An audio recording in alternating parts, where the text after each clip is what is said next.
अवतार the legend episode 41 Dhruva बनाम काल भाग 1। कहानी अब आगे। एक अतीत के समय का दृश्य। कहानी की शुरुआत में हम देखते हैं कि रात का समय था और बाहर जोरदार बारिश हो रहा था। और वहां हम देखते हैं कि एक लड़का अपने घर के भीतर बैठकर खिड़की से बाहर की तरफ देख रहा था। तभी अचानक एक जोरदार बिजली के कड़कने से वो लड़का डर जाता है और अपने माँ को जोर से पकड़कर कहता है। ध्रुवा 6 साल का लड़का, माँ मुझे डर लग रहा है माँ। अपने बच्चे को डरता देख उस लड़के की माँ उसे अच्छा महसूस कराने के लिए कुछ कहानियां सुनाने लगती है। कुछ देर कहानी सुनने के बाद ध्रुवा, जो कि उस समय केवल 6 साल का लड़का था, वो अपने माँ से बड़े उत्साह के साथ पूछता है। ध्रुवा, माँ एक बात पूछूं? ये सुनकर उसकी माँ मुस्कुराकर कहती है। कल्याणी, ध्रुवा की माँ, हाँ पूछ। ये सुनकर ध्रुवा मुस्कुराकर पूछता है। ध्रुवा, माँ मैं इन कई महीनों से तुझसे महादेव के कई कहानी सुन रहा हूँ जिसमें वो हर बार मुस्कुराकर हर बाधाओं को दूर कर देते हैं, पर क्या कभी उन्हें गुस्सा नहीं आता अगर कोई उन्हें ज्यादा तंग करे तो? ये सुनकर उसकी माँ मुस्कुराकर कहती है। कल्याणी, हाँ भले ही वो एक भगवान है, पर कुछ कुछ समय वो भी गुस्सा करते हैं, और वो भी तब जब उनके भक्तों के ऊपर या फिर किसी भी इंसान के ऊपर बहुत अत्याचार हो, क्योंकि कि उन्हें ये बिल्कुल भी पसंद नहीं कि कोई उनके भक्तों के ऊपर या फिर किसी भी इंसान के ऊपर अत्याचार करे। ये सुनकर ध्रुवा मुस्कुराकर अपनी माँ से पूछता है। ध्रुवा, तो उस गुस्से वाले अवतार का नाम क्या है? ये सुनकर ध्रुवा की माँ कुछ सोचती है और कहती है। कल्याणी, वैसे उनके तो कई विनाशकारी अवतारों वाले नाम है, जैसे भैरव, वीरभद्रा, काल, पर उनमें से एक ऐसा अवतार है जिसे सब डरते हैं। वे सुनकर ध्रुवा उठकर बड़े उत्साह से अपनी माँ से पूछता है। ध्रुवा, और वो नाम क्या है माँ? ये सुनकर ध्रुवा की माँ कहती है। कल्याणी, महाकाल, जिसे सभी डरते हैं, कोई भी नहीं चाहता कि उसका सामना महादेव के इस रूप से हो, क्योंकि अगर कोई भी महाकाल के सामने आएगा उसका मरना तय है। ये सुनकर ध्रुवा मुस्कुराकर मन ही मन शिव महाकाल के रूप की कल्पना करने लगता है। वर्तमान समय। हम देखते हैं महाकाल पर्वत में जोरदार बारिश हो रही थी और वहां काल पूरी तरह डर चुका था, ये देखकर कि उसके सामने ध्रुवा एक डरवाने मुस्कुराहट के साथ उसकी तरफ देख रहा था। ये देखकर काल मन ही मन डरते हुए कहता है। काल, ये कैसे हो सकता है? मैंने तो उसके छाती के उस हिस्से के ऊपर वार किया था जिसमें उसका मरना तय है, और वो मर भी चुका था, तो वो मेरे सामने जिंदा कैसे खड़ा है? और उसके चेहरे पर ये अजीब सी मुस्कुराहट मुझे डरा क्यों रही है? तभी वो देखता है ध्रुवा के शरीर के ऊपर गिर रही बारिश के बूंदे गिरते ही भाप का रूप ले रही है। ये देखकर वो चौंक जाता है और मन ही मन कहता है। काल, क्या उसका शरीर इतना गर्म है कि बारिश की बूंदें उसके ऊपर गिरते ही भाप का रूप ले रही है? वहां गुरु शिवा भी ध्रुवा का ये रूप देखकर पूरी तरह डर जाते हैं और मन ही मन सोचते हैं। गुरु शिवा, ये ध्रुवा इस तरह क्यों दिख रहा है? क्या ध्रुवा पागल हो गया है? तभी ध्रुवा भारी आवाज में कहता है। ध्रुवा, पता है तुमने जिस लड़के को मृत्यु प्रदान किया उसकी आयु 86 साल थी, यानी वो आगे और 73 साल जीने वाला था, जिसमें वो अपनों के लिए और अपने साम्राज्य के लिए कुछ कर पाता, पर तुमने न कि उसका भाग्य बदल दिया बल्कि एक ऐसे समय का निर्माण किया जिसमें वो नहीं है। ये सुनकर काल हैरानी के साथ ध्रुवा से कहता है। काल, क्या मतलब तुम ये कह रहे हो कि मैंने उसका भविष्य बदला है? ये नामुमकिन है, क्योंकि भविष्य कभी बदला नहीं जाता। ये सुनकर ध्रुवा मुस्कुराते हुए भारी आवाज में कहता है। ध्रुवा, तुम गलत हो काल, भविष्य एक स्थिर वस्तु नहीं है, भविष्य बदला जा सकता है, जैसा कि अब तुम्हारे साथ होने वाला है। ये सुनकर काल हैरान होकर ध्रुवा से पूछता है। काल, मतलब? ये सुनकर ध्रुवा अपने पास पड़े तलवार को उठाता है और भारी आवाज में कहता है। ध्रुवा, जैसा कि तुम्हारे भविष्य में था और जैसा तुमने सोचा था कि तुम कल इस पर्वत को हमेशा के लिए छोड़कर यहाँ से हिमालय पर्वत पर जाकर महादेव की पूजा करोगे। ये सुनकर काल पूरी तरह से चौंक जाता है और डरते हुए कहता है। काल ये नामुमकिन है, तुम्हें कैसे पता कि मैं ये सब करने वाला हूँ? ये सुनकर ध्रुवा मुस्कुराते हुए कहता है, ध्रुवा मुझे सब पता है काल, तुम्हें क्या लगता है कि मैं कौन हूँ? जैसा कि तुम्हारा भविष्य था कि तुम ये सब करोगे, पर मैं तुम्हारा भविष्य बदलने वाला हूँ। क्या तुम पूछोगे नहीं कि तुम्हारा अभी का भविष्य क्या है? ये सुनकर काल के उस बारिश में भी पसीने छूटने लगते हैं और वो कहता है, काल और वो क्या है? ध्रुवा ये सुनने के बाद मुस्कुराना बंद कर देता है और कहता है, ध्रुवा तुम्हारा भविष्य है कि तुम कल का सुबह नहीं देख पाओगे, क्योंकि मैं तुम्हारा भविष्य बदलकर तुम्हारा सर्वनाश करने वाला हूँ। ये सुनकर काल अपने तलवार को जोर से पकड़ लेता है। वहां ध्रुवा भी अपने तलवार को जोर से पकड़ कहता है, ध्रुवा तुम्हें एक महायुद्ध चाहिए था ना? काल तो सुनो, मैं तुम्हें वो महायुद्ध देने वाला हूँ जिसके बाद तुम हमेशा के लिए इस संसार से मुक्त हो सकते हो। ये कहते ही ध्रुवा अचानक से गायब हो जाता है, जिसके बाद काल ही क्या बल्कि गुरु शिवा भी चौंक जाते हैं कि आखिर ध्रुवा गया कहाँ। तभी काल महसूस करता है कि बारिश के बूंदे उसकी तरफ आ रही थी और अचानक ध्रुवा काल के बिल्कुल सामने प्रकट हो जाता है और अपने तलवार से काल के गले को काटने ही वाला था। काल तेजी से ध्रुवा के वार को रोक देता है, पर इस बार मानो काल थोड़ा संघर्ष करता दिखता है, जिसमें हम देखते हैं कि काल बड़ी मुश्किल से ध्रुवा के तलवार को ढकेल रहा हो। तभी ध्रुवा हंसते हुए कहता है, ध्रुवा तुम्हें तेज पसंद है ना? काल आओ, मैं तुम्हें असली तेज दिखाता हूँ कि आखिर रफ्तार किसे कहते हैं। ये कहकर ध्रुवा अचानक काल से दूर चला जाता है और दूर खड़ा होकर कहता है, ध्रुवा अपने तलवार को जरा जोर से पकड़ो काल, कहीं हाथ से छूट ना जाए। ये कहते ही ध्रुवा अचानक से गायब हो जाता, जिसके बाद काल हैरानी के साथ कहता है, काल ये फिर से कहाँ चला गया? तभी पीछे से ध्रुवा एक पेड़ पर बैठकर काल से कहता है, ध्रुवा यहाँ वहाँ क्या ढूंढ रहे हो? काल मैं यहाँ हूँ।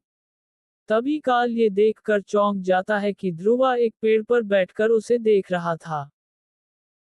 तभी ध्रुवा कूदकर काल के तलवार के ऊपर वार करता है, जिससे काल उस वार के कारण थोड़ा दूर जाकर गिरता है और वहां ध्रुवा ये देखकर जोर जोर से हंसते हुए कहता है, ध्रुवा क्या हुआ काल, तुम तो खुद को तेज कह रहे थे, कहाँ गई तुम्हारी रफ्तार? ये सुनकर काल गुस्सा होकर गायब हो जाता है और अचानक ध्रुवा के पीछे प्रकट हो जाता है, पर ध्रुवा तभी मुस्कुराकर काल की तरफ मुड़कर कहता है, ध्रुवा बड़े धीमे हो तुम काल। ये सुनकर अचानक काल ध्रुवा से दूर चला जाता है। तब हम देखते हैं कि ध्रुवा के उस रूप को देखकर काल पूरी तरह डर चुका था और उसके दिल का धड़कन भी तेज हो रहा था। अवतार द लेजेंड एपिसोड 42 ध्रुवा बनाम काल परिणाम। कहानी अब आगे। एक अतीत के समय का दृश्य। कहानी की शुरुआत में हम देखते हैं कि महाकाल पर्वत के ऊपर बसने वाला गांव पूरी तरह जलकर राख हो रहा था और उसके पास ही एक जगह कपिला, 22 साल का लड़का, जिसने कि अपने हाथों से उन सभी राजकुमार को मार दिया था जिन्होंने मिलकर उसके गांव और गांव वालों को जला दिया था, उनके मृत शरीर को देखकर जोर जोर से हंसने लगता है। कुछ देर जोर जोर से हंसने के बाद वो अचानक घुटने के बल बैठकर जोर जोर से रोने लगता है और चिल्लाकर ऊपर की तरफ देखकर कहता है, कपिला काल, क्या गलती थी उनकी जिसके लिए तुमने उन्हें सजा दिया? मेरे भगवान, वो तो हर दिन तुम्हारी पूजा करते थे, तो फिर क्यों, आखिर क्यों उन्हें ये सजा मिली?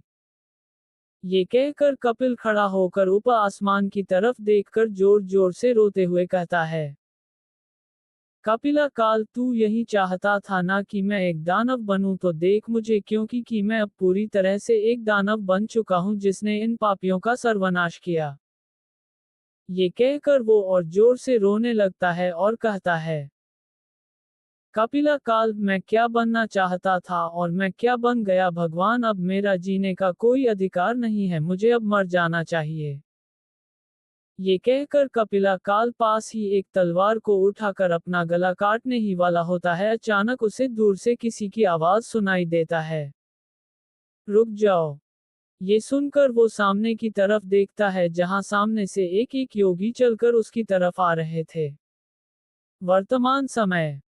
तब हम देखते हैं कि काल पूरी तरह डर कर ध्रुवा की तरफ देख रहा था और मन ही मन सोचता है, काल ये कैसे हो सकता है, इसने मुझे इतने आराम से कैसे देख लिया। तभी दूर खड़ा ध्रुवा मुस्कुराकर कहता है, ध्रुवा क्या हुआ काल, तुम दूर क्यों हो, क्या तुम मुझसे डर रहे हो। ये सुनकर काल गुस्से से अपनी तलवार के साथ ध्रुवा के पास आ जाता है और उसका गला काटने ही वाला था। ध्रुवा अचानक उसके आंखों के सामने से कहीं गायब हो जाता है। ये देखकर काल चौंक जाता है और मन ही मन कहता है, काल क्या वो लड़का फिर से गायब कैसे हो गया। तभी अचानक उसके पीछे ध्रुवा प्रकट होकर उसे कहता है, ध्रुवा मैं तुम्हारे पीछे हूँ काल। ये सुनते ही अचानक काल डर के मारे अपने पीछे की तरफ तलवार घुमाकर ध्रुवा को मारने की कोशिश करता है, पर वो देखता है कि ध्रुवा वहां से फिर से कहीं गायब हो चुका था। ये देखकर काल और भी ज्यादा गुस्सा हो जाता है और चिल्लाकर कहता है, काले ऐसे डरपोक की तरह मुझसे छुप क्यों रहा है, तू अगर हिम्मत है तो मेरे सामने आकर मुझसे लड़। तभी काल को आसपास बारिश के बूंदों के गिरने की आवाज के अलावा कोई और आवाज नहीं सुनाई देती है। तभी अचानक ध्रुवा सामने आकर काल से कहता है, ध्रुवा ठीक है, मैं आ गया तुम्हारे पास। ध्रुवा को अपने सामने देख काल तेजी से अपने तलवार को घुमाकर ध्रुवा के ऊपर वार करने लगता है, पर ध्रुवा काल के हर वार को बड़ी तेजी से रोकने लगता है, मानो ध्रुवा को काल के हर वार के बारे में पता चल चुका था कि काल कब और कैसे उसके ऊपर वार करेगा। वहां दूर एक पेड़ पर बंधे गुरु शिवा ध्रुवा को काल के खिलाफ इतनी तेजी से लड़ता देख मन ही मन सोचते हैं, गुरु शिवा मुझे हमेशा पता था ध्रुवा एक असली योद्धा है, पर मुझे ये कभी नहीं पता चला कि ध्रुवा इतना तेज भी है। वहां ध्रुवा और काल पूरी तेजी से एक दूसरे से लड़ने लगते हैं, मानो आज ये पता चलकर ही रहेगा कि आखिर उन दोनों में से कौन सबसे ज्यादा ताकतवर है। इस लड़ाई के दौरान हम देखते हैं कि धीरे धीरे बारिश कम होने लगती है और दूर पहाड़ों के बीच में से सूर्य की किरणें महाकाल पर्वत पर गिरने लगती है, जिससे ये पता चलता है कि बहुत जल्द सुबह होने वाली है। वहां इस लड़ाई के बीच ध्रुवा काल के ऊपर बुरी तरह पलटवार करने लगता है, जिससे काल धीरे धीरे कमजोर होने लगता है और तभी ध्रुवा एक ऐसा लात काल के पेट पर मरता है जिससे काल दूर जाकर गिरता है। इसके बाद हम देखते हैं कि काल के पेट पर ध्रुवा के लात लगने से काल के मुंह से खून निकलने लगता है, जिसे देखकर काल और भी ज्यादा गुस्सा हो जाता है और गुस्से से ध्रुवा की तरफ आने लगता है। काल को अपनी तरफ इतनी तेजी से आता देख ध्रुवा भी गुस्से में काल की तरफ बढ़ने लगता है। इसके बाद वो दोनों तेजी से अपने अपने तलवारों के साथ एक दूसरे से टकराते हैं, जिससे अचानक आसपास के सभी चीजें टूट जाती है। इसके बाद वो दोनों एक दूसरे को जोर से अपनी पूरी ताकत लगाकर धकेलने लगते हैं, जिससे हम देखते हैं कि आसपास के जमीन पर गिर बारिश के बूंदे अचानक धीरे से ऊपर की तरफ उठने लगती है। उनके चारों तरफ बारिश के बूंदे उन्हें घेर लेती हैं, जिसे देखकर गुरु शिवा भी हैरानी के साथ मन ही मन सींचने लगते हैं। गुरु शिवा, क्या उन दोनों के भीतर से कोई ऊर्जा निकल रही है जिसके प्रभाव से आसपास के गुरुत्वाकर्षण बल काम नहीं कर रहा। तभी हम देखते हैं कि उन दिनों के शक्ति चाप के वजह से उनके तलवारों के बीच में एक अजीब सी किरण निकलने लगती है, जिसके कुछ देर बाद उन दोनों के बीच एक छोटा धमाका हो जाता है, जिससे वो दोनों एक दूसरे से दूर जाकर गिरते हैं, पर इसके बावजूद वो दोनों तेजी से आकर एक दूसरे से लड़ने लगते हैं। इस बार हम देखते हैं कि दोनों पूरी तरह पागलों की तरह लड़ रहे हैं, जहां उनके तलवार टकराकर आग के छींटे उत्पन्न कर रही थी। वो दोनों चिल्लाते हुए एक दूसरे के ऊपर वार करने लगते हैं, पर तभी काल ध्रुवा के पेट में अपनी तलवार घुसा देता है, जिसे देखकर गुरु शिवा पूरी तरह डर जाते हैं। वहां इसके होते ही काल मुस्कुराकर ध्रुवा से कहता है, काल तुम हार गए लड़के। पर तभी ध्रुवा भी मुस्कुराकर कहता है, ध्रुवा मैंने कहा था कि जरा ध्यान से लड़ो काल। तभी हम देखते हैं कि ध्रुवा इसी लड़ाई के दौरान अपनी तलवार को काल के छाती के आर पार कर चुका था। ये देखकर काल डरते हुए कहता है, काल इसका मतलब वो तुम हो। अवतार द लेजेंड। एपिसोड 43 अलविदा। कहानी अब आगे। एक अतीत के समय का दृश्य। वहां कपिला काल देखता है कि उसके सामने एक योगी चलते हुए उसकी तरफ आ रहे थे। ये देखकर कपिला काल अपने तलवार को नीचे रखकर अपने दोनों हाथ जोड़कर उन्हें कहता है, कपिला बाबा सब खत्म हो गया बाबा। इसके बाद हमें पता चलता है कि वो योगी इसी गांव के एक कुल गुरु थे जो कि इस गांव के मंदिर में रहते थे। ये कहकर कपिला घुटनों के बल बैठ जाता है और जोर जोर से रोने लगता है। उसे रोता देख वो बाबा कपिला से कहते हैं, बाबा जो होना था वो हो गया कपिला, अब इस बात क्या रोना। ये सुनकर कपिला उस बाप से रोते हुए कहता है, कपिला ये क्या कह रहे हैं आप बाबा, आज हमारे गांव के निर्दोष लोग मरे हैं और आप कह रहे हैं कि किस बात का रोना। ये सुनकर वो बाबा शांत मन से कहते हैं, बाबा मैं तुम्हारे मन में हो रहे दुख के सैलाब को महसूस कर सकता हूँ। मेरे बच्चे पर केवल आज तुम्हारे अपने ही नहीं मरे बल्कि आज कुछ राज परिवार के कुल भी नष्ट हुए हैं। ये सुनकर कपिला बाबा के पैर पकड़कर रोते हुए कहता है, कपिला मैं क्या करूं बाबा, मैंने गुस्से में आकर बहुत सारे लोगों को मार दिया है। ये सुनकर वो बाबा कपिला को ऊपर उठाकर कहते हैं, बाबा मुझे पता है कि तुम भी अपने किए हुए काम पर पछता रहे हो। ये सुनकर कपिला कहता है, कपिला क्या बाबा मुझे कभी मुक्ति नहीं मिलेगी, क्योंकि मैंने जो आज किया है वो महापाप है। इन लोगों को तो मैंने मृत्यु दे दिया पर मुझे मृत्यु कौन देगा। ये सुनकर वो बाबा कहते हैं, बाबा तुमने जो आज किया है उसकी सजा तुम्हें जरूर मिलेगी कपिला, पर आज नहीं। ये सुन जर कपिला हैरानी से उस बाबा की तरफ देखने लगता है और कहता है, कपिला मतलब। ये सुनकर वो बाबा कहते हैं, बाबा तुम्हें तुम्हारी सजा देने स्वयं महादेव का एक दूत आएगा जो कि तुम्हें मुक्ति देगा, पर उसे आने में और भी कई दिन लग जाएंगे। वर्तमान समय। महाकाल पर्वत। वहां काल ध्रुवा से थोड़ा पीछे जाकर अपने घुटनों के बल बैठकर ध्रुवा से कहता है, काल यानी कि वो तुम हो जिसके इंतजार में मैंने अपनी पूरी जिंदगी लगा दी, बस उस एक इंसान को देखने के लिए जो मुझे मृत्यु प्रदान देकर मुझे इस तुच्छ जीवन से मुक्ति देगा।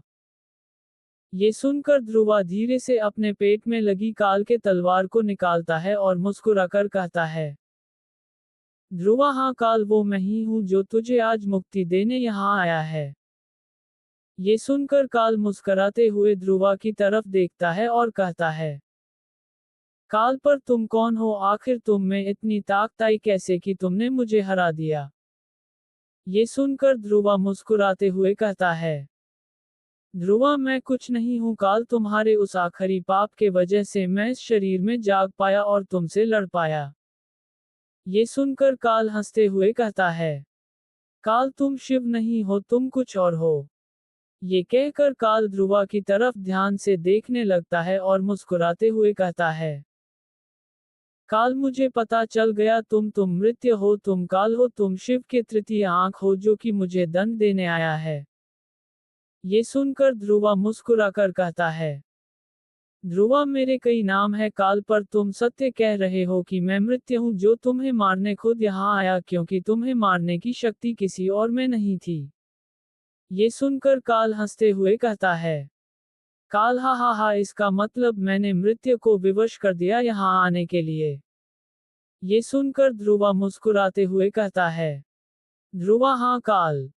तभी काल के मुंह से खून निकलने लगता है और वो ये देखकर ध्रुवा से कहता है, काल देखो अब मैं धीरे धीरे तुम्हारे आगोश में आ रहा हूँ, धीरे धीरे मुझे महसूस हो रहा है कि मेरे सीने से खून निकलकर मेरे शरीर के अन्य अन्य स्थानों में जा रहा है। ये सुनकर ध्रुवा कहता है, ध्रुवा हाँ काल तुम अब मरने वाले हो। ये सुनकर काल मुस्कुराकर कहता है, काल मैं यही तो चाहता था कि मैं तुम जैसे योद्धा के हाथों मरूं। ये कह काल कुछ देर सींचने के बाद ध्रुवा से कहता है, काल तुम तो भविष्य भी कह पाते हो ना, तो क्या भविष्य में लोग मुझे क्या समझेंगे, एक दानव या फिर एक राक्षस। ये सुनकर ध्रुवा काल के पास आकर कहता है, ध्रुवा तो सुनो, भविष्य में लोग तुम्हें एक योद्धा के नाम से पहचानेंगे, एक ऐसे योद्धा के नाम से जिसने खुद मृत्यु को विवश कर दिया तुम्हारे पास आने के लिए। ये सुनकर काल मुस्कुरा कर ध्रुवा से कहता है, काल, क्या तुम आखिरी बार मेरे ऊपर एक एहसान करोगे? ये सुनकर ध्रुवा कहता है, ध्रुवा, हाँ काल, कहो क्या मदद कर सकता हूँ तुम्हारे लिए। ये सुनकर काल ध्रुवा से कहता है, काल, क्या तुम मेरे सीने से ये तलवार निकाल कर मुझे इस दुख और दर्द भरे दुनिया से मुक्ति दे सकते हो? ये सुनकर ध्रुवा काल के सीने में लगी तलवार को पकड़ता है और कहता है, ध्रुवा, अलविदा महान योद्धा। ये कहकर ध्रुवा काल के सीने से अपनी तलवार निकाल देता है, जिसके बाद काल का शरीर गिरे गिरे कांपने लगता है और उसे जीवन के वो हर लम्हे दिखने लगते हैं जिस समय उसके अपने उसके साथ रहते थे। तभी काल देखता है कि उसके सामने स्वर्ग का दरवाजा खुल जाता है, जिसके दूसरे तरफ उसके अपने उसे बुला रहे थे। ये देखकर वो मुस्कुराते हुए नीचे गिर जाता है और उसके शरीर से उसकी आत्मा निकलकर उस स्वर्ग के दरवाजे के तरफ चला जाता है। वहां हम देखते हैं कि काल मर चुका हुआ होता है और कुछ देर बाद ध्रुवा भी बेहोश होकर वहीं गिर जाता है। अवतार द लेजेंड, एपिसोड 44, चिट्ठी। कहानी अब आगे। देवराज गुरुकुल। कहानी की शुरुआत में हम देखते हैं कि ध्रुवा गुरुकुल के एक कक्ष के भीतर आंखें बंद करके सो रहा था। तभी उसके कानों में किसी की आवाज सुनाई देती है, कामिल, क्या तुम ठीक हो? ध्रुवा, अगर तुम मेरी बात सुन रहे हो तो धीरे धीरे अपनी आंखें खोलो। ये सुनकर ध्रुवा धीरे धीरे अपनी आंखें खोलने लगता है। ध्रुवा अपनी आंख खोलकर देखता है कि उसके आगे गुरुकुल के वेद जी बैठे थे और दरवाजे के बाहर गुरु शिवा खड़े होकर उसके तरफ देख रहे थे। ये देखकर ध्रुवा धीरे धीरे बिस्तर पर से उठने लगता है, पर अचानक उसे महसूस होता है कि उसका शरीर बहुत जोर से दर्द कर रहा है, मानो उसने बहुत ही कठिन काम कर लिया हो। ध्रुवा को उठता देख गुरु शिवा उसके पास आकर उसे कहते हैं, गुरु शिवा, ध्रुवा उठो मत, तुम्हें आराम की सख्त जरूरत है। ये सुनकर ध्रुवा फिर से बिस्तर पर लेट जाता है। ध्रुवा के लेटते ही गुरु शिवा वेद जी को कक्ष से बाहर जाने का इशारा देते हैं, जिसे समझकर वो कक्ष से बाहर चले जाते हैं। उनके कक्ष से बाहर जाते ही गुरु शिवा ध्रुवा के पास बैठकर कहते हैं, गुरु शिवा, भगवान का लाख लाख शुक्र है कि तुम होश में आ गए। ये सुनकर ध्रुवा थोड़ा मुस्कुराता है और गुरु शिवा से कहता है, ध्रुवा, क्या हम जीत गए? गुरुदेव, क्या आपने उस काल को खत्म कर दिया? ये सुनकर गुरु शिवा हैरान होकर ध्रुवा से कहते हैं, गुरु शिवा, क्या क्या तुम्हें याद नहीं कि काल के साथ क्या हुआ था? ये सुनकर ध्रुवा अपना सर पकड़कर कहता है, ध्रुवा, याद है गुरुदेव, पर मुझे केवल एक घटना के पहले के दृश्य याद है। ये सुनकर गुरु शिवा पूछते हैं, गुरु शिवा, ध्रुवा, तुम किस घटना के पहले के दृश्य के बारे में मुझे कह रहे हो? ये सुनकर ध्रुवा कहता है, ध्रुवा, मुझे केवल इतना याद है कि काल ने मेरे सामने नीरज को मार दिया था, जिसके लिए मैं उससे लड़ने उसके पास आ ही रहा था कि उसने उल्टा मेरे सीने में हमला कर दिया। जिसके बाद अचानक मेरी सांसें बंद हो गई, मुझे ऐसा लगा कि मैं मरने वाला हूँ। ये सुनकर गुरु शिवा ध्रुवा से कुछ कह पाते अचानक कक्ष के भीतर भोला आकर ध्रुवा से कहता है, भोला, ध्रुवा तू उठ गया। ये सुनकर ध्रुवा भोला की तरफ देखकर कहता है, ध्रुवा, ए भोला तू। ये सुनकर भोला ध्रुवा के पास आकर उसे कहता है, भोला, वेद जी ने मुझे अभी कहा कि तू होश में आ चुका है, तो मैं यहाँ दौड़ा चला आया तेरा हाल चाल पूछने। ध्रुवा, अब तुझे कैसा महसूस हो रहा है? ये सुनकर ध्रुवा थोड़ा मुस्कुराता है और कहता है, ध्रुवा, ठीक तो लग रहा है, पर अभी भी शरीर में दर्द महसूस हो रहा है, मानो ऐसा लग रहा है कि मैंने बहुत बड़ी चीज उठा लिया हो और सर भाई दर्द कर रहा है। ये सुनकर भोला मुस्कुराते हुए कहता है, भोला, जो भी हो, आखिर तू ठीक है, यही मेरे लिए खुशी का कारण है। ये सुनकर ध्रुवा मुस्कुराता है। ध्रुवा और भोला को एक दूसरे से बात करता देख गुरु शिवा ध्रुवा से कहते हैं, गुरु शिवा ठीक है, तुम दोनों बातें करो, मैं बाहर का माहौल जांच करके आता हूँ। ये कहकर गुरु शिवा उस कक्ष के बाहर चले जाते हैं। उनके जाते ही ध्रुवा भोला से कहता है। ध्रुवा बोला, मैं कितने समय से इस कक्ष में हूँ। ये सुनकर भोला के चेहरे की मुस्कुराहट कम हो जाती है और वो ध्रुवा से कहता है। भोला, तू और रुद्र दोनों करीब एक हफ्ते से इस गुरुकुल में पड़े हुए हो। ये सुनकर अचानक ध्रुवा की नींद उड़ जाती है और वो हैरानी के साथ भोला से कहता है। ध्रुवा, क्या एक हफ्ते से, और राजकुमार रुद्र वो कैसे हैं? ये सुनकर भोला कहता है। भोला, वो कल ही होश में आ गए थे। ये सुनकर ध्रुवा का मन थोड़ा शांत होता है और वो लेटते हुए भोला से कहता है। ध्रुवा और बाकी मरे हुए राजकुमार। ये सुनकर भोला दुख भरे भाव में ध्रुवा से कहता है। भोला, जब तू बेहोश था तब इन्हीं मरे हुए राजकुमारों के परिवार के लोग यहाँ आकर अपने अपने कुमारों के लाश अपने साथ ले गए। ये सुनकर ध्रुवा भी अपने दुख को जाहिर करके भोला से कहता है। ध्रुवा, क्या तू मुझे राजकुमार के पास ले जाएगा? ये सुनकर भोला मुस्कुराते हुए कहता है। भोला, ठीक है। और तभी हम देखते हैं कि ध्रुवा अपने एक हाथ को भोला के कंधों पर रखकर धीरे धीरे एक कक्ष की तरफ बढ़ रहा होता है। वहां ध्रुवा जब बाहर का माहौल देखता है तो वो महसूस करता है कि बाहर हर जगह शोक का माहौल चल रहा है। ये देखकर ध्रुवा के आंखों से अंशु निकलने वाले होते हैं, पर वो अपने अंशों को रोककर कक्ष की तरफ बढ़ता है। वहां कक्ष के भीतर प्रवेश करके वो देखता है कि रुद्र भी उसी की ही तरह एक बिस्तर पर लेटकर सो रहा था। उसे देखकर ध्रुवा धीरे से रुद्र से कहता है। ध्रुवा, अब आप कैसे हैं राजकुमार? ये सुनकर रुद्र होश में आकर ध्रुवा की तरफ देखता है और मुस्कुराते हुए कहता है। रुद्र, ध्रुवा, तुम उठ गए। ये सुनकर ध्रुवा मुस्कुराते हुए रुद्र से कहता है। ध्रुवा, मैं तो ठीक हूँ राजकुमार, पर ये बताइए कि आप कैसे हैं? ये सुनकर रुद्र धीरे धीरे उठकर बिस्तर पर बैठ जाता है और ध्रुवा से कहता है। रुद्र, बाहर से तो तबीयत ठीक लग रहा है, पर अंदर से मानो हड्डियों के टूटने का अनुभव हो रहा है। ये सुनकर ध्रुवा मुस्कुराकर राजकुमार रुद्र से कुछ और कह पता वहां एक 11-12 वर्ष का एक लड़का उस कक्ष के बाहर खड़ा होकर कहता है। श्लोक, क्या मैं अंदर आ सकता हूँ राजकुमार? ये सुनकर ध्रुवा पीछे मुड़कर उस लड़के को कक्ष के भीतर आने का इशारा देता है, जिससे वो लड़का कक्ष के अंदर आ जाता है। उस लड़के के कक्ष के अंदर आने के बाद भोला उस लड़के से कहता है। भोला, और कहो लड़के, तुम यहाँ क्यों आए हो? ये सुनकर वो लड़का एक चिट्ठी को ध्रुवा के हाथों में रखकर रोती हुई शक्ल बनाकर कहता है। श्लोक, ये पत्र नीरज ने तुम्हारे लिए लिखा था। ये सुनकर ध्रुवा उस चिट्ठी को उस लड़के से लेने लगता है। अवतार द लेजेंड, एपिसोड 45, नायक। कहानी अब आगे।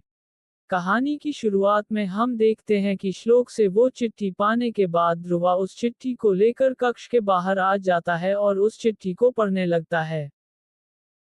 नीरज की चिट्ठी, अगर तुम ये चिट्ठी पढ़ रहे हो तो लगता है तुम अभी फुर्सत में हो, क्योंकि वैसे भी तुम्हारे पास समय ही कितना होता है जो तुम मेरी चिट्ठी पढ़ोगे। खैर छोड़ो वो बात, मुझे तुमसे आखिरी बार कुछ बात कहनी थी। तभी हम देखते हैं कि ध्रुवा धीरे धीरे गुरुकुल के बाहर आता है और चिट्ठी पढ़ने लगता है। नीरज की चिट्ठी, तो मैं शुरुआत से तुम्हें कहता हूँ, मेरा नाम नीरज स्वराज है। मैं वेदिका राज्य का राजकुमार हूँ। बचपन से मेरे पिता ने मुझे एक राजा बनने की तालीम दी, क्योंकि वो चाहते थे कि मैं बड़ा होकर एक राजा बनूं। क्योंकि मेरा एक बड़ा भाई था जो कि बहुत ही कम आयु में दुनिया से चल बैठा, तो सारा जिम्मा मेरे ऊपर था। इसीलिए मेरे पिता ने मुझे इस गुरुकुल में भेज दिया। एक योद्धा बनने पर यहाँ आना मेरा सबसे बेकार योजना था, क्योंकि मैं जब से यहाँ आया हूँ तब से मुझे सभी बच्चे करते थे और बुरा भला कहते थे। कभी कभी लगता था कि इस गुरुकुल से कहीं भाग जाऊं, पर एक दिन मैंने तुम्हें देखा ध्रुवा, जब तुम अपने सभी दोस्तों को अकेले अखाड़े में धूल चटा रहे थे। तभी मैंने तुम्हें अपना नायक मान लिया कि अगर जीवन में कुछ बनूंगा तो केवल तुम्हारी तरह बनूंगा। ये पढ़ते पढ़ते ध्रुवा की हथेली धीरे धीरे कांपने लगती है।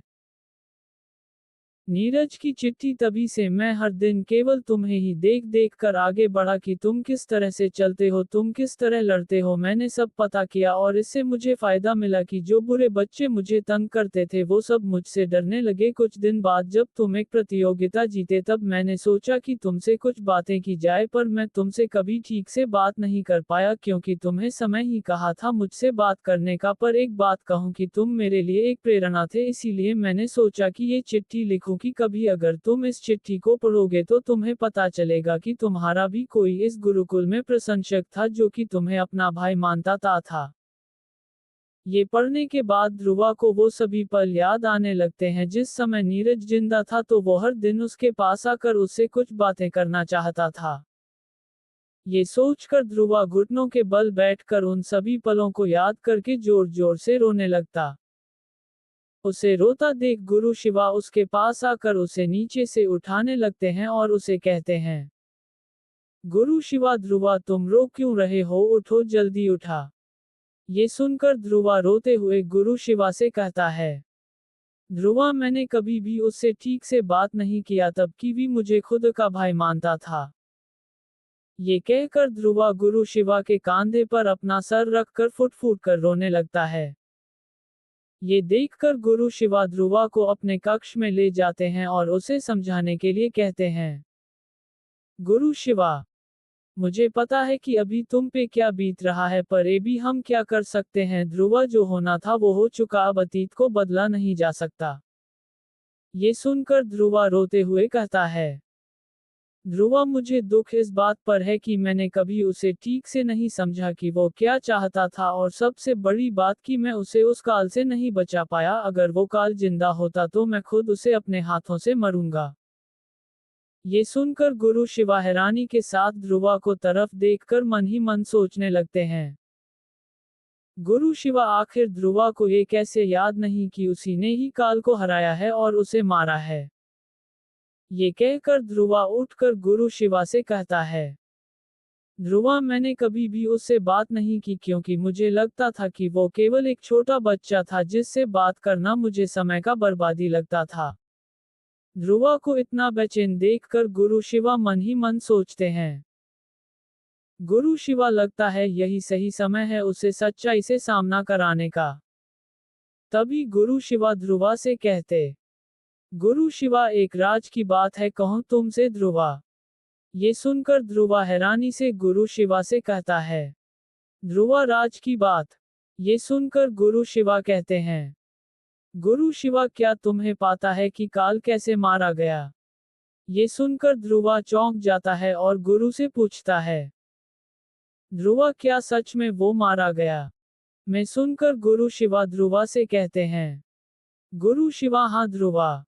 ये सुनकर ध्रुवा अपने आंखों से आंसुओं को पोंछता है और उन्हें कहता है, ध्रुवा क्या आखिर ऐसा कौन है जिसने उसे हराया, उसका नाम क्या है जरा बताए गुरु शिवा। ये सुनकर गुरु शिवा एक गहरी सांस छोड़कर कहते हैं, गुरु शिवा क्या तुम सच ये जानना चाहते हो कि वो कौन है। ये सुनकर ध्रुवा जोश के साथ कहता है, ध्रुवा जी गुरुदेव। ध्रुवा के इस उत्साह को देखकर गुरु शिवा ध्रुवा से कहते हैं, गुरु शिवा तो सुनो वो तुम थे जिसने काल को मारा। तारांकन। ये सुनकर ध्रुवा चौंक जाता है और कहता है, ध्रुवा क्या मैंने उसे मारा, ऐसा नहीं हो सकता क्योंकि मुझे जितना याद है काल ने उल्टा मुझे लगभग मार दिया था। ये सुनकर गुरु शिवा ध्रुवा से कहते हैं, गुरु शिवा हाँ पर तुमने जिस तरह उस रात काल से लड़ाई की वो काबिले तारीफ थी क्योंकि तुम उस समय बिल्कुल एक भगवान के श्रेणी की तरह लड़ रहे थे। ये सुनकर अचानक ध्रुवा को काल से लड़ने के कुछ दृश्य दिखने लगते हैं। अवतार द लेजेंड 46 शोक सभा। कहानी अब आगे।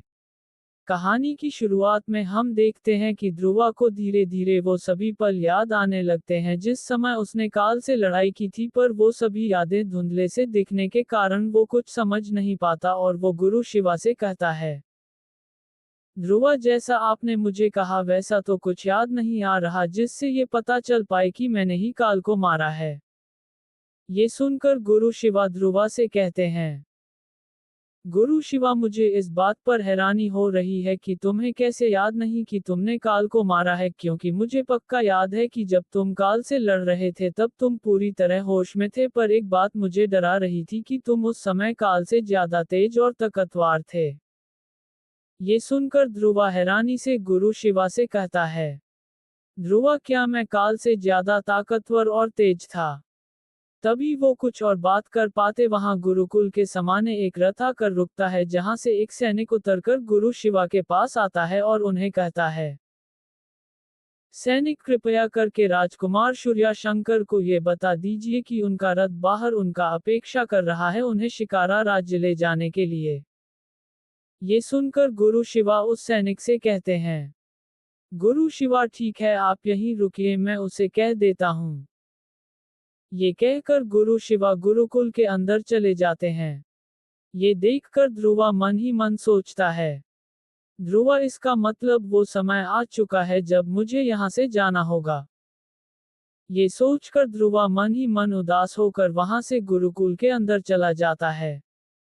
रात का समय, रात्रि समय था। सभी गुरुकुल के राजकुमार गुरु शिवा के कहने से सभा स्थल पर पहुंचते हैं, जहां ध्रुवा, रुद्र, भोला, तक्ष और कुछ बड़े राजकुमार बैठकर सभी छोटे राजकुमारों का इंतजार कर रहे थे। उन सभी के वहां पहुंचते ही महागुरु बैकुंठ जी वहां पहुंचकर उन सभी छोटे राजकुमारों से कहते हैं, महागुरु बैकुंठ, मुझे खुशी है कि आप सभी अपने से कुछ समय निकालकर यहाँ आए। मैं ज्यादा समय व्यतीत ना करते हुए आज के इस सभा के बारे में कहना चाहूंगा कि आज हम सब यहाँ क्यों खड़े हैं। ये सुनकर सभी राजकुमार सावधान होकर खड़े हो जाते हैं। तभी महागुरु बैकुंठ कहते हैं, महागुरु बैकुंठ, आज हम उन सभी राजकुमारों को याद करने यहाँ आए हैं जिन्होंने हाल ही में हम सबको छोड़कर हमेशा के लिए इस दुनिया से विदा हो गए। उनमें से सभी राजकुमार वो थे जिन्होंने हाल ही में हुए प्रतियोगिता में भाग लिया था। इसी दौरान भोला के आंखों के सामने वो सब यादें आने लगते हैं जहां वो सब जिंदा राजकुमार मिलकर खेला करते थे। तभी महागुरु बैकुंठ कहने लगते हैं, महागुरु बैकुंठ, वो सभी राजकुमार चाहते तो अपने राज्य जाकर एक महान राजा, एक महान योद्धा बन सकते थे, पर उन राजकुमारों ने हमें सुरक्षा देने की चाहिए, जिसके लिए वो सब उस महाकाल पर्वत पर गए और काल नाम के उस राक्षस से लड़े जिसे हराना नामुमकिन था, पर नामुमकिन को मुमकिन बनाया उन राजकुमारों ने जिन्होंने अपने जीवन की बलि देकर हम सबकी सुरक्षा की और बन गए एक महान योद्धा। इसी दौरान रुद्र और ध्रुवा को भी वो सारे पल याद आने लगते हैं जिस पल में वो सब राजकुमार जिंदा थे और उनके साथ बात करते थे। तभी महागुरु बैकुंठ कहते हैं, महागुरु बैकुंठ, इसीलिए आप सभी से अनुरोध है कि कुछ समय के लिए उन सभी की याद में हम सब मौन व्रत का पालन करेंगे। ये सुनकर सभी मौन व्रत का पालन करते हुए कुछ समय शांति कायम रखते हैं। कुछ समय बाद इस सभा के खत्म होने के बाद जब गुरु शिवा अपने कक्ष की तरफ जा रहे थे, पीछे से ध्रुवा आकर उन्हें कहता है, ध्रुवा, गुरु शिवा। ये सुनकर गुरु शिवा पीछे मुड़कर ध्रुवा की तरफ देखते हैं और कहते हैं, ध्रुवा, अरे ध्रुवा, तुम यहाँ। ये सुनकर ध्रुवा गुरु शिवा से कहता है, ध्रुवा, मुझे आपसे कुछ कहना था गुरु शिवा। ये सुनकर गुरु शिवा मुस्कुराकर ध्रुवा से कहते हैं, गुरु शिवा, ठीक है, कहो। ये सुनकर ध्रुवा गुरु शिवा से कहता है, ध्रुवा, वो बात ये है कि मैंने आपसे हमेशा से एक बात छुपाई थी। ये सुनकर गुरु शिवा ध्रुवा से कहते हैं, गुरु शिवा, हाँ, तो वो बात क्या है? ये सुनकर ध्रुवा कहता है, ध्रुवा, वो बात ये है कि मैं कोई राजकुमार नहीं हूँ। ये सुनकर गुरु शिवा कहते हैं, गुरु शिवा, ये तो मुझे पहले ही पता था कि तुम। तभी गुरु शिवा आगे कुछ कह पाते ध्रुवा उनकी बातों को बीच में से रोककर उन्हें कहता है, ध्रुवा, मैं एक रक्षक हूँ। ये सुनकर गुरु शिवा के चेहरे पर से अचानक से मुस्कान उड़ जाती है और वो कहते हैं, गुरु शिवा, मतलब? ये सुनकर ध्रुवा उनसे शुरुआत से सभी बातें कहने लगता है, जिसमें वो किस तरह एक रक्षा बना, किस तरह इस गुरुकुल में आया। ये सभी बातें सुनकर गुरु शिवा के आंख आंसू निकलने लगते हैं और वो ध्रुवा की तरफ देखकर उसे दुख भरे भाव से कहते हैं, गुरु शिवा, मैंने हमेशा सोचा कि तुम एक योद्धा हो, पर आज मैंने जाना कि तुम एक सच्चे इंसान हो जो कि यहाँ केवल इसीलिए आया कि वो अपने राजकुमार को सुरक्षित रखे, और इसीलिए ये विद्याएं सीखी कि तुम अपने साम्राज्य की रक्षा करो। आज मुझे खुद पर गर्व हो रहा है कि मैं तुम्हारा गुरु हूँ ध्रुवा। ये कहकर गुरु शिवा ध्रुवा को गले लगाकर जोर जोर से रोने लगते हैं। उन्हें रोता देख ध्रुवा के भी आंखों से आंसू निकलने लगते हैं। तभी ध्रुवा गुरु शिवा से कहता है, ध्रुवा, आपको पता है गुरु शिवा की इस गुरुकुल में आना और आपका शिष्य बनना मेरे लिए सबसे बड़े गर्व की बात है। ये सुनकर गुरु शिवा ध्रुवा से कहते हैं, गुरु शिवा, पता है ध्रुवा कि कल तुम्हारे जाने के बाद ये गुरुकुल सुना पड़ जाएगा, क्योंकि कल से यहाँ कोई भी ध्रुवा नाम का राजकुमार नहीं होगा। ये सुनकर ध्रुवा मुस्कुराते हुए कहता है, ध्रुवा, ऐसी बात नहीं है गुरु शिवा, जब तक आप जैसा गुरु इस गुरुकुल में होंगे तब तक इस गुरुकुल में हर बार एक नया ध्रुवा आएगा। ये सुनकर गुरु शिवा मुस्कुराते हैं। अवतार द लेजेंड एपिसोड 47 घर वापसी। कहानी अब आगे। सुबह का समय। कहानी की शुरुआत में हम देखते हैं कि चंद्रपुर के सेनापति भानुराज और उनके सैनिक गुरुकुल के बाहर ध्रुवा, तक्ष और रुद्र के आने का इंतजार कर रहे थे। और वहां गुरुकुल के बीचों बीच सभी नए राजकुमार ध्रुवा, तक्ष और रुद्र के अपने कक्ष से निकलने का इंतजार कर रहे थे। तभी वो तीनों अपने अपने कक्ष से बाहर निकलते हैं, जिन्हें देखकर सभी छोटे राजकुमार उन तीनों को गुरुकुल के बाहर जाने के लिए रास्ता खाली करने लगते हैं। गुरुकुल के बाहर जाते समय ध्रुवा, रुद्र और तक्ष सभी राजकुमारों से हाथ मिलाते हुए आगे बढ़ते हैं। तभी हम देखते हैं कि उन सभी के गुरुकुल के बाहर आने से पहले ही उनके सभी सामानों को रथ पर लाद दिया गया था। धीरे धीरे वो सब गुरुकुल के बाहर पहुंच जाते हैं और अपने अपने रथ के ऊपर चढ़कर अपने स्थान पर बैठ जाते हैं कि तभी सेनापति भानुराज रुद्र से कहते हैं, सेनापति भानुराज, राजकुमार की जय हो। महाराज ने कहा था कि अब के साथ एक और नया सदस्य राजमहल आने वाला है, तो वो लड़का कहाँ है? ये सुनकर रुद्र हैरान होकर सेनापति भानुराज से कहता है, रुद्र, क्या हमारे साथ भी कोई और जाने वाला है? ये सुनकर उनके सामने वाले भीड़ में से बोला अपने सामानों के साथ उनके पास आकर उन्हें कहता है, बोला, वो मैं हूँ राजकुमार। मैंने सुना था कि आपके राजमहल को एक अच्छे रसोइये की जरूरत है, तो मैंने आज से एक हफ्ते पहले ही महाराज को इस बारे में आवेदन पत्र लिखकर भेज दिया था। ये सुनकर रुद्र भोला को ध्रुवा के पास जाने के लिए कहते हैं, जिसे मानकर भोला खुशी से ध्रुवा के पास जाकर उसके साथ ही रथ पर बैठ जाता है। भोला को अपने पास बैठता देख ध्रुवा मुस्कुराकर कहता है, ध्रुवा, मुझे पता था कि तू कुछ ना कुछ जरूर करेगा। ये सुनकर भोला मुस्कुराकर ध्रुवा से कहता है, भोला, जहां मेरा जिगरी दोस्त वहां मैं। ये सुनकर ध्रुवा मुस्कुराकर भोला को गले लग लेता है और कहता है, ध्रुवा, मुझे सच में अच्छा लग रहा है कि तू भी मेरे साथ मेरे राज्य जा रहा है। तभी सेनापति भानुराज गुरु शिवा के पास जाकर उन्हें कहते हैं, सेनापति भानुराज, जैसा कि मैंने पिछली बार यहाँ से जाते वक्त कहा था, तुमने वैसा ही किया। धन्यवाद हमारे दो रत्नों को इतने समय तक अपने पास सुरक्षित रखने के लिए। ये सुनकर गुरु शिवा थोड़े से सामने की तरफ झुककर सेनापति भानुराज से कहते हैं, गुरु शिवा, ये तो मेरा सौभाग्य है सेनापति जी। ये सुनकर सेनापति भानुराज मुस्कुराकर गुरु शिवा से कहते हैं, सेनापति भानुराज, ठीक है शिवा, मुझे अभी के लिए तुमसे विदा लेना होगा। ये कहकर सेनापति भानुराज अपने काले रंग के घोड़े पर बैठकर रथ चालकों को चंद्रपुर की ओर बढ़ने का इशारा देते हैं, जिसे समझकर रथ चालक चंद्रपुर की ओर रथ को मोड़कर आगे बढ़ने लगते हैं। वहीं ध्रुवा रथ पर बैठकर गुरु शिवा की तरफ मुड़कर उन्हें आखिरी बार देखने लगता है। जहां गुरु शिवा जब ध्रुवा को देखते हैं तो उन्हें ध्रुवा उस उम्र का दिखता है जिस समय वो पहली बार गुरुकुल आया था। ये देखकर गुरु शिवा के आंखों से आंसू निकलने लगते हैं।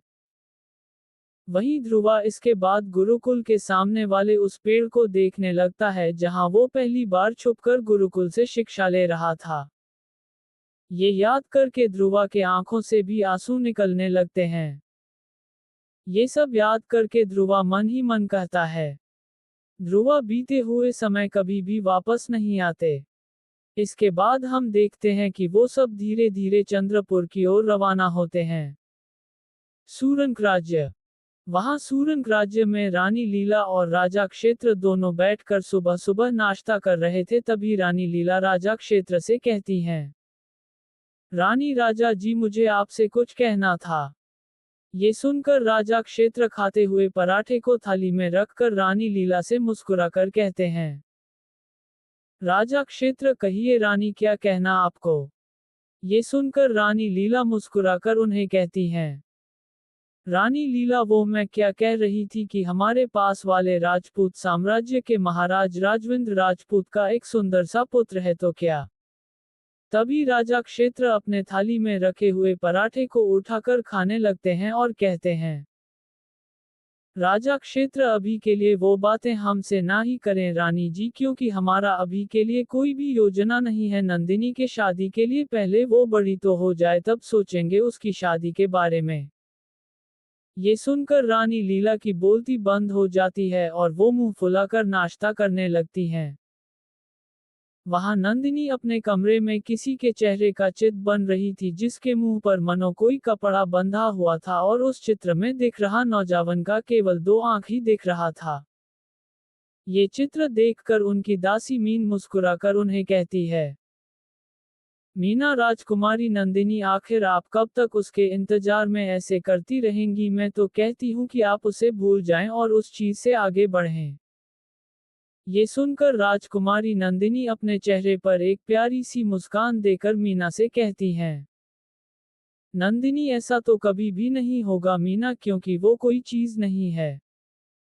ये सुनकर मीना राजकुमारी नंदिनी के पास जाकर उन्हें कहने लगती है, मीना, तो वो क्या है राजकुमारी। ये सुनकर राजकुमारी नंदिनी उस चित्र को पूरा करती हुई कहती हैं, नंदिनी, वो है मेरे सपनों का राजकुमार और मुझे पक्का यकीन है कि वो कभी न कभी मेरे जीवन में जरूर लौटेगा।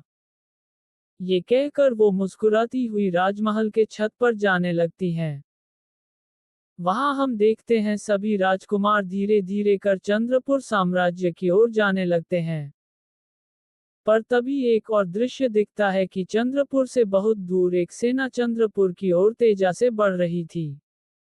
अवतार द लेजेंड, एपिसोड 48, राजकुमारों का स्वागत। कहानी अब आगे। चंद्रपुर साम्राज्य। कहानी की शुरुआत में हम देखते हैं कि चंद्रपुर साम्राज्य में तब दोपहर का समय था। तभी राजमहल के सामने महाराज वीरेंद्र सभी राजकुमारों के स्वागत की तैयारी में लगे थे। तभी वो राजमंत्री रवि प्रजापति जी से कहते हैं, महाराज वीरेंद्र, आज हमारे सभी राजकुमार कई वर्षों के बाद यहाँ लौट रहे हैं, देखना कि उनके स्वागत में कोई कमी ना रह पाए राजमंत्री जी। ये सुनकर राजमंत्री रवि अपना सर झुकाकर महाराज वीरेंद्र से कहते हैं, रवि प्रजापति जी महाराज। तभी हम देखते हैं कि राजमहल के ऊपर की छत पर कुछ दास दासियां एक दूरबीन से देखते हैं कि सभी राजकुमार अपने अपने रथों पर विराजमान होकर राज्य के सीमा में प्रवेश करते हैं। ये देखकर वो सभी दास दासियां जोरों से शंख को बजाने लगते हैं, जिसे सुनकर महाराज वीरेंद्र मुस्कुराकर राजमंत्री रवि को कहते हैं, महाराज वीरेंद्र, वो आ गए हैं। तभी वहां सीमा के द्वार पर खड़े सभी दास दासियां रथ पर बैठे राजकुमारों के ऊपर फूलों की वर्षा करके उनका स्वागत करते हैं। ये देखकर भोला खुश होकर ध्रुवा को मुस्कुराकर कहता है, भोला, सच है यार, तेरा राज्य तो सच में बहुत बड़ा है और इसकी सजावट तो मानो लगता है कि मैं कहीं स्वर्गलोक तो नहीं आ गया। ये सुनकर ध्रुवा मुस्कुराकर भोला से कहता है, ध्रुवा, तू तो इसी में ही खुश हो गया, देखा जाए तो ये तो बस शुरुआत है। ये सुनकर भोला पूरी तरह खुशी से पागल हो जाता है। इसके बाद वहां जब सभी राजकुमारों के रथ राजमहल के पास पहुंच जाते हैं, उनके दाएं और बाएं तरफ कुछ लोग नाचते और झूमते हुए उनका स्वागत करते हैं। उस समय ढोल नगाड़ों से पूरा राज्य झूम उठ रहा था। सभी राज्यवासी रुद्रतक्ष और ध्रुवा को देखने के लिए भीड़ जमाने लगते हैं। तभी वो सब देखते ही कि राजमहल के सामने महारानी पद्मा अपने सभी दासियों के साथ उनका स्वागत करने के लिए खड़ी थी। इसके बाद सभी रथ राजमहल के सामने आकर रुकती है, जिसमें से पहले रुद्र अपने रथ पर से नीचे उतरता है, जिसे देखकर महारानी पद्मा उसके पास आकर मुस्कुराती हुई उसके माथे पर तिलक लगाकर राजमहल में उसका स्वागत करती हैं। उसके बाद जब तक्ष रथ से नीचे उतरता है तो महारानी पद्मा उसके भी माथे पर तिलक लगाकर उसे राजमहल में स्वागत करते हैं। पर जब ध्रुवा की बारी आती है रथ पर से नीचे उतरने की तो महारानी पद्मा उसके तरफ न देखते हुए रुद्र और तक्ष को राजमहल के भीतर ले जाते हैं। ये देखकर भोला थोड़ा हैरान होकर ध्रुवा के पास आकर उसे कहता है, बोला ध्रुवा, महारानी ने तुझे क्यों तिलक नहीं लगाया, लगता है वो तुझे प्रेम नहीं करती। ये सुनकर ध्रुवा मुस्कुराकर भोला से कहता है, ध्रुवा बोला, तू महारानी जी को गलत समझ रहा है, वो तो बहुत अच्छी हैं, वो हमेशा हम सबको समान तरीके से देखती हैं, पर ये एक नियम है ना कि ये तिलक केवल और केवल राजकुमारों को ही दिया जाता है, पर मैं तो एक सेवक हूँ ना, तो इसीलिए उन्होंने मुझे वो तिलक नहीं लगाया, वरना वो तो मुझे अपना छोटा बेटा मानती हैं। ये सुनकर भोला मुस्कुराकर ध्रुवा से कहता है, भोला ओहो। तभी ध्रुवा के सामने महाराज वीरेंद्र आ जाते हैं, जिन्हें देखकर ध्रुवा झुककर उनके पांव को छूता है, जिसके बाद महाराज वीरेंद्र उसे उठाकर कहते हैं, महाराज वीरेंद्र जीते रहो ध्रुवा। ध्रुवा, तुम तो इन्हीं कुछ सालों में सच में बहुत बड़े हो गए हो। ये सुनकर ध्रुवा मुस्कुराकर महाराज वीरेंद्र से कहता है, ध्रुवा जी महाराज। तभी महाराज वीरेंद्र और कुछ कह पाते उनकी पीछे से ध्रुवा की माँ एक थाली पकड़े कहती हैं, कल्याणी ध्रुवा तू आ गया। अपनी माँ को सामने देख ध्रुवा पूरी तरह से भावहीन हो जाता है और अपने माँ के पांव छूकर कहता है, ध्रुवा माँ। ये सुनकर ध्रुवा के माँ के आंखों से आंसू निकलने लगते हैं, जिन्हें देखकर महाराज वीरेंद्र मुस्कुराकर उन्हें कहते हैं, महाराज वीरेंद्र अब सारी बातें यहाँ करेंगी क्या, चलिए राजमहल के भीतर वहां बैठा आप अपने बेटे के साथ पूरा दिन बात कर सकते हैं, चलिए। ये सुनकर वो सब राजमहल के अंदर जाने लगते हैं। तभी राजमहल के अंदर जाते समय महाराज वीरेंद्र भोला को देखकर ध्रुवा से पूछते हैं, महाराज वीरेंद्र, अरे ध्रुवा, ये तुम्हारे साथ ये पोपट की तरह दिखने वाला लड़का कौन है? ये सुनकर ध्रुवा कुछ कह पाता भोला उनके आगे आकर मुस्कुराकर कहता है, भोला महाराज की जय हो, मैं हूँ ध्रुवा का जिगरी दोस्त और आपके राजमहल का नया रसोइया। ये सुनकर महाराज वीरेंद्र कुछ सोचने लगते हैं और कुछ सींचने के बाद वो मुस्कुराकर कहते हैं, महाराज ओहो, तो वो तुम थे जिसने वो आवेदन पत्र लिखा था। ये सुनकर भोला थोड़ा झुककर महाराजा वीरेंद्र से कहता है, भोला जी महाराज, वो बंदा मैं ही हूँ। ये सुनकर महाराज वीरेंद्र मुस्कुराकर भोला से कहते हैं, महाराज वीरेंद्र ठीक है, अभी के लिए तुम ध्रुवा के साथ उसके कमरे में जाकर आराम करो, मैं किसी रसोइये को तुम्हारे पास भेज दूंगा जो तुम्हें तुम्हारे काम के बारे में और इस राजमहल के सभी जगहों के बारे में पूरी जानकारी दे देगा, ठीक है? ये सुनकर भोला मुस्कुराकर महाराज वीरेंद्र से कहता है, भोला जी महाराज। ये कहकर महाराज वीरेंद्र अपने कमरे की तरफ जाने लगते हैं। वहां ध्रुवा अपने कमरे में पहुंचकर आसपास के सभी महंगी चीजों को देख खुश होकर अपनी माँ से कहता है, ध्रुवा, जैसा महाराज ने उस समय कहा था उन्होंने बिल्कुल वैसा ही किया है। ये सुनकर ध्रुवा की माँ मुस्कुराकर कहती हैं, कल्याणी, हाँ ध्रुवा, तेरे उस गुरुकुल के जाने के बाद महाराज ने कभी भी मुझे किसी भी चीज की कमी महसूस होने नहीं दी। ये सुनकर ध्रुवा मुस्कुराते हुए बिस्तर पर बैठ जाता है। तभी भोला को देखकर ध्रुवा की माँ उससे पूछती हैं, कल्याणी, अरे ध्रुवा, तेरे साथ ये लड़का कौन है? ये सुनकर ध्रुवा अपनी माँ से कहता है, ध्रुवा, ओ ये मेरा मित्र है, नाम है भोला।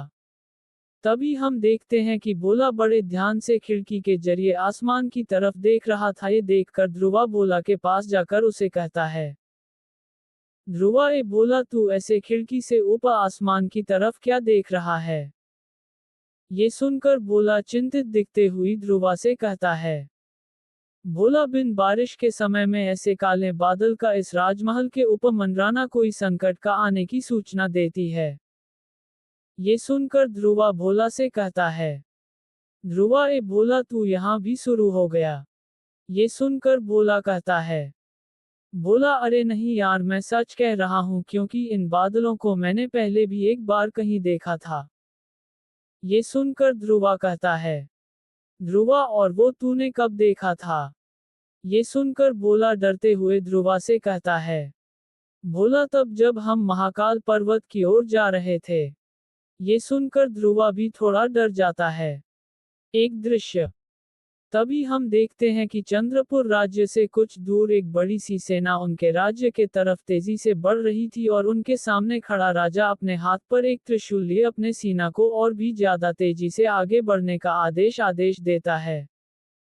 अवतार द लेजेंड, एपिसोड 49। कहानी अब आगे। चंद्रपुर साम्राज्य, शाम का समय। वहां राजमहल में आज का एक खुशियों का दिन था, क्योंकि आज कई सालों बाद राजमहल के सभी राजकुमार अपने राज्य लौटे थे, तो आज के दिन राज्य के लिए एक त्योहार का दिन था। वहां इस खुशी के माहौल में सेनापति भानुराज राजमहल के बाहर आकर राजमहल के बाहरी सजावट को देखकर खुशी से अपने पास ही एक खड़े सैनिक से कहते हैं। सेनापति भानुराज, जरा देखो तो इस राजमहल को, ऐसा लग रहा है कि कोई सोने की लंका हो। भगवान करे इस राज्य को और इस राजमहल को किसी के नजर ना लगे। ये सुनकर पास ही खड़ा सैनिक मुस्कुराते हुए कहता है। राधे सैनिक जी, सेनापति जी, पर एक बात कहना था आपसे। ये सुनकर सेनापति भानुराज उसकी तरफ देखकर उसे कहते हैं। सेनापति भानुराज, हाँ बको। ये सुनकर वो सैनिक उन्हें कहता है। राधे, वो बात ये है कि 2 दिन पहले होने वाले युद्ध के कारण हमारे कई सारे सैनिक थक चुके हैं, तो वो सब कह रहे थे कि उन्हें कुछ और अनाज और दवाइयों की जरूरत है जल्द जल्द ठीक होने के लिए। ये सुनकर सेनापति भानुराज मुस्कुराकर कहते हैं। सेनापति भानुराज, तुम चिंता मत करो सैनिक, उन्हें कह दो कि वो सब जितना चाहे उतना आराम कर सकते हैं, क्योंकि अभी कोई युद्ध नहीं है लड़ने के लिए, भला किसी की हिम्मत है अभी हमसे लड़ने की। ये कह सेनापति भानुराज जोर जोर से हंसने लगते हैं। तभी उनके पीछे से किसी एक घोड़े की दौड़ने की आवाज सुनाई देती है, जिसे सुनकर वो दोनों अपने पीछे की तरफ मुड़ते हैं, जहां उन्हें दिखता है कि एक घोड़ा दौड़ते हुए उनकी राजमहल की तरफ आ रहा था। जब वो घोड़ा उनके थोड़े नजदीक पहुंचता है तो उन्हें उस घोड़े के ऊपर एक लटकती हुई लाश दिखती है, जिसे देखकर वो दोनों पूरी तरह से डर जाते हैं। वो उस लाश के पास जाकर देखते हैं कि उस लाश के पेट में एक तीर घोंपा गया था और उस तीर में एक लिखित पत्र चिपका हुआ था। पत्र में मल्हार राज्य का राजा काशी महादेव आपको सतर्क कर देना चाहता हूं कि मेरी सेना आपके राज्य के सीमा के निकट पहुंच गई है। आप जानते ही होंगे कि मैं एक विजय रेखा पर जा रहा हूं, पर दुर्भाग्य से उस विजय रेखा में आपका राज्य भी आ गया है, इसीलिए बाध्य होकर मुझे आपके राज्य को नष्ट करना होगा। इसीलिए मैं आपको एक आखिरी मौका देना चाहता हूं कि कल के सुबह होने से पहले मेरे आगे हार मानकर अपने राज्य को नष्ट कर दें, या फिर अपने राज्य का नष्ट और स्वयं के मृत्यु का कारण बने। और आखिरी बात कि आपने एक मूर्ख खबरी को रखा था मेरे खिलाफ। ये सुनकर महाराज वीरेंद्र अपने हाथों में पकड़े हुए मदिरा को फेंककर गुस्से के भाव से सेनापति भानुराज से कहते हैं। महाराज वीरेंद्र, उस पागल राजा की इतनी हिम्मत कि उसने मुझे धमकी दी, लगता है उसे ये पता नहीं कि इस बार उसका पाला किसके साथ पड़ा है। सेनापति, जाओ और हमारे सेना की तैयार करो, हम भी उसे दिखा देंगे कि हमारी सेना ने भी चूड़ियां नहीं पहनी है, हम उसे हराकर पूरी तरह खत्म कर देंगे। ये सुनकर सेनापति भानुराज थोड़े डरते हुए उन्हें कहते। सेनापति भानुराज, पर महाराज बात यह है कि। ये सुनकर महाराज वीरेंद्र गुस्से में सेनापति भानुराज से कहते हैं। महाराज वीरेंद्र, क्या है? ये सुनकर सेनापति भानुराज डरते हुए महाराज वीरेंद्र से कहते हैं। सेनापति भानुराज, अभी कुछ दिन पहले ही एक युद्ध में हमारे कई सैनिक थोड़े थक चुके थे और कुछ सैनिक मारे भी गए थे, इसीलिए अभी ये युद्ध छिड़ जाएगी तो हमारा जीतना थोड़ा मुश्किल हो सकता है। ये सुनकर महाराज वीरेंद्र गुस्से में सेनापति भानुराज से कहते हैं, महाराज वीरेंद्र, तो तुम क्या कहते हो कि मैं उसके आगे हार मान लूं और किसी कोने में छुपकर इस राज्य को नष्ट होता देखूं? ये सुनकर सेनापति भानुराज डरते हुए महाराज वीरेंद्र से कहते हैं, सेनापति भानुराज, आप जो भी सोचे महाराज, पर एक बात तो सच है कि आज नहीं तो कल हमारा अंत है। ये सुनकर महाराज वीरेंद्र गुस्से से सेनापति भानुराज के गाल पर एक जोरदार तमाचा जड़ देते हैं और कहते हैं, महाराज वीरेंद्र, अगर ऐसी बात है तो मेरी भी बात सुन लो। भानु, तुम सब लोगों का अंत हो सकता है पर मेरा अंत इतनी जल्दी नहीं हो सकता। जाओ और सेना की तैयारी में लग जाओ। ये सुनकर सेनापति भानुराज खुद को संभाल कर उस कक्ष से बाहर निकल जाते हैं। धीरे धीरे ये बात आग की तरह पूरे राजमहल में फैल गई कि कोई काशी महादेव नाम का एक राजा इस राज्य को नष्ट करने आ रहा है। ये सुनकर कुछ दास दादियां अपने सभी चीजों को समेट कर वहां से जा ही रहे थे, तभी महारानी पद्मा उन सबके सामने आकर उन्हें कहती हैं, महारानी पद्मा, तुम सब यहाँ से कहाँ और क्यों जा रही हो? तुम सब डरो मत, हम उससे युद्ध जरूर जीतेंगे। ये सुनकर उन सभी दासियों में से एक दासी आगे आकर महारानी पद्मा से कहती है, हुमा, आप जो भी कहें महारानी जी, पर हम सब जान चुके हैं कि हम ये युद्ध नहीं जीत पाएंगे, क्योंकि वो जो भी है वो काल बनकर यहाँ इस राज्य को नष्ट करने आ रहा है। लोग कह रहे हैं उसके आगे कोई नहीं टिक सकता। ये सुनकर महारानी पद्मा गुस्सा होकर उस दासी के गाल पर जोरदार तमाचा जड़ देती हैं। गुस्से में उसे कहती हैं, महारानी पद्मा, तो तुम्हें क्या लगता है कि हमारे महाराज उसके आगे टिक नहीं सकेंगे? जिसे महाराज के ऊपर भरोसा नहीं उसे जीवित रहने का कोई अधिकार नहीं। ये कहकर महारानी पद्मा गुस्से में आकर अपने पास ही एक दीवार में लगी तलवार को निकालकर उस दासी को मारने आ ही रही थी कि तभी रुद्र वहां आकर उनके हाथ को पकड़ लेता है। अवतार द लेजेंड, एपिसोड 50, असली योद्धा। कहानी अब आगे। चंद्रपुर साम्राज्य। रात का समय हो चुका था, पर पूरे राज्य में दहशत का माहौल चल रहा था। कई सारे लोग अपने घरों से अपने सारे जरूरतों के सामानों के साथ बाहर निकल रहे थे। वहां राजमहल में भी यही माहौल चल रहा था। सभी दास दासियां राजमहल से बाहर निकल रहे थे। तभी वहां हम देखते हैं कि बोला से ये जानकारी पाकर ध्रुवा थोड़ा चिंतित हो जाता है। तभी उसकी मां अपने सारे जरूरतों के चीजों को अपने एक बक्से में बंद करके कहती हैं, कल्याणी, अगर ऐसी बात है तो हमें इसी वक्त इस राज्य को छोड़कर यहाँ से चले जाना चाहिए।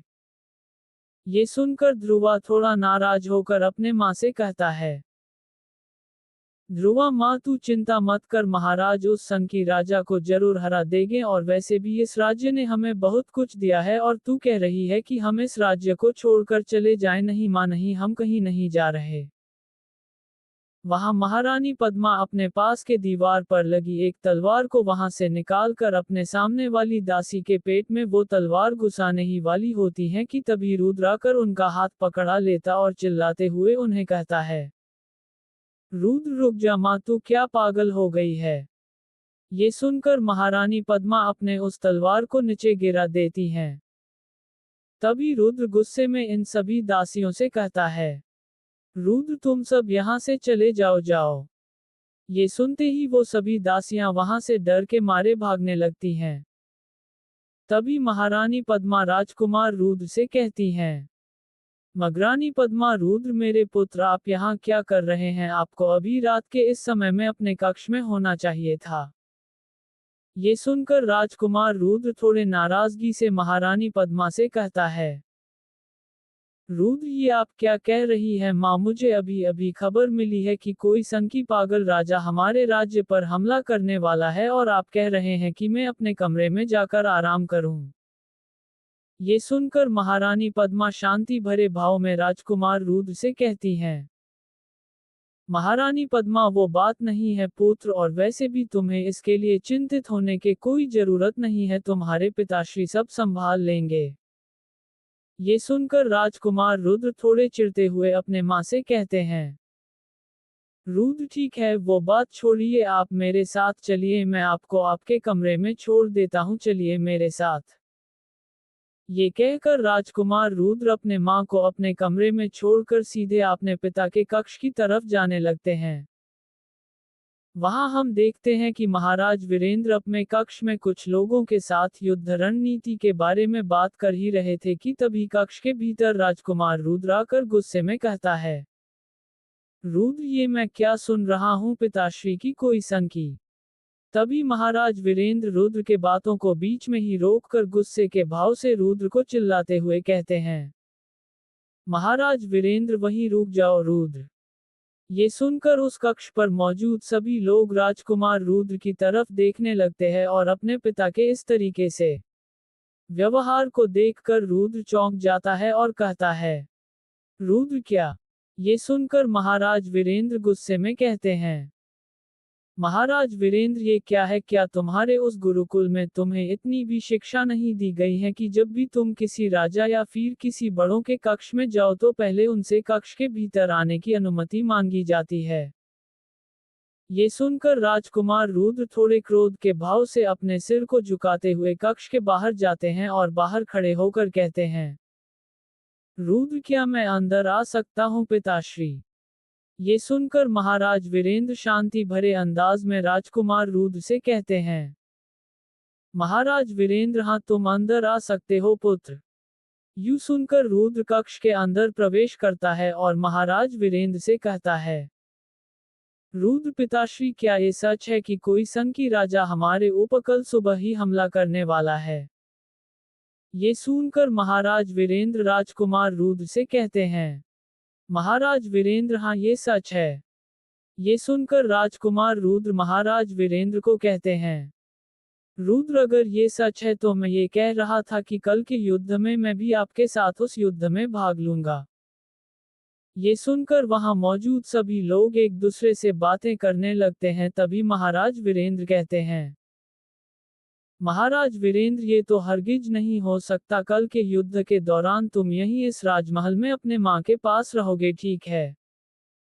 ये सुनकर राजकुमार रुद्र गुस्से में महाराज वीरेंद्र से कहते हैं, रुद्र ये क्या कह रहे हैं आप पिताश्री, पर क्यों? अब मैं कोई छोटा बच्चा नहीं रहा, अब मैं बड़ा हो चुका हूँ और मैंने अभी अभी अपने गुरुकुल को शिक्षा पूरी की है, मैं भी एक योद्धा बन चुका हूँ। ये सुनकर महाराज वीरेंद्र गुस्से में रुद्र से कहते हैं, महाराज वीरेंद्र क्या कहा तुमने कि तुम बड़े हो गए हो और एक योद्धा बन चुके हो, तो कहो कि तुम कितने बड़े हो गए हो, कभी कोई युद्ध लड़ा है तुमने? देखो बच्चे, मैं जानता हूं कि तुमने अभी अभी अपने गुरुकुल से एक प्रतियोगिता को जीता है, पर ये कोई प्रतियोगिता नहीं है, बल्कि ये एक युद्ध है जिसमें तुम्हारे सामने एक राजकुमार नहीं बल्कि एक ऐसी सेना खड़ी होगी जो तुम्हें मारने के लिए अपना थोड़ा सा भी समय खर्च नहीं करेगी, और तुम खुद को एक योद्धा कह रहे हो, तुम एक योद्धा नहीं हो। इस कक्ष में उपस्थित सभी व्यक्ति एक एक योद्धा हैं, केवल तुम्हें छोड़कर, और वो भी योद्धा है जो कि हमसे लड़ने आ रहा है। ये सुनकर राजकुमार रुद्र डर जाते हैं और डरते हुए महाराज वीरेंद्र से कहते हैं, रुद्र पर पिताश्री मुझे एक मौका तो दीजिए आपको मेरी काबिलियत दिखने का। ये सुनकर महाराज वीरेंद्र अपना हाथ रुद्र के तरफ दिखाकर उसे कहते हैं, महाराज वीरेंद्र बस जाओ और अपने माँ के पास रहो जाओ। ये सुनकर राजकुमार रुद्र महाराज वीरेंद्र से कुछ ना कहकर उस कक्ष से बाहर जाने लगते हैं।